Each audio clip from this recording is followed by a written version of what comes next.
اللہ اللہ اللہ اللہ اللہ اللہ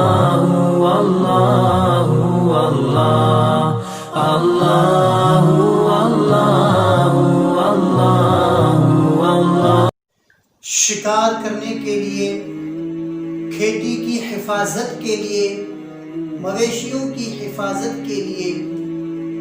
number 4 مکان کی حفاظت کے لیے، ان 4 مقصدوں کے لیے کتا پالنا جائز ہے۔ باقی ان کے سوا مثلا کھیلنے کے لیے، دل بستگی اور تفریح کے لیے، لڑانے یا دوڑانے کے لیے یا کسی اور کام کے لیے کتا پالنا ناجائز و ممنوع ہے۔ چنانچہ بہت سی حدیثوں میں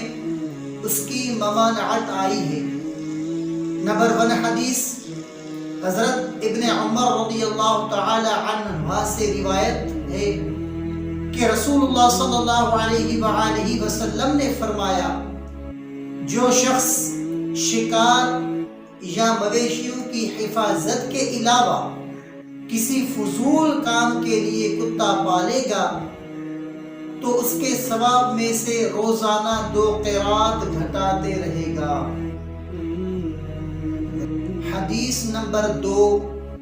حضرت بریدہ رضی اللہ تعالی عنہ سے روایت ہے کہ انہوں نے کہا کہ حضرت جبرائیل علیہ السلام حضور صلی اللہ علیہ وآلہ وسلم کی خدمت میں آنے سے رک گئے، تو حضور صلی اللہ علیہ وآلہ وسلم نے حضرت جبرائیل علیہ السلام سے پوچھا کہ کس چیز نے آپ کو آنے سے روک دیا تھا؟ تو انہوں نے کہا کہ ہم فرشتے اس گھر میں داخل نہیں ہوتے جس گھر میں کتا ہو۔ حدیث نمبر 3 حضرت ابو ہریرہ رضی اللہ تعالی عنہ سے روایت ہے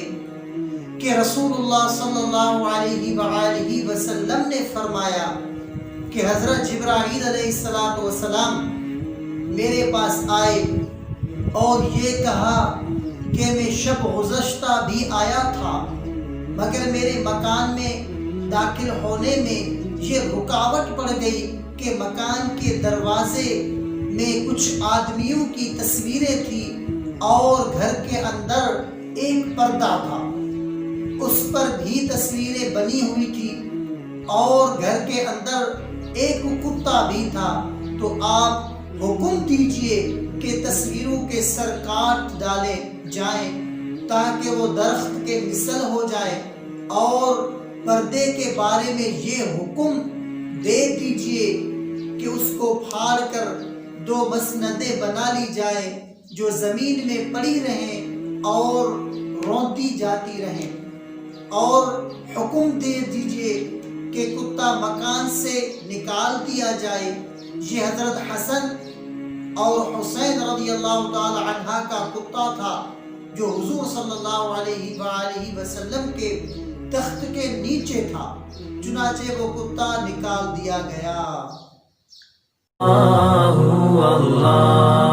اللہ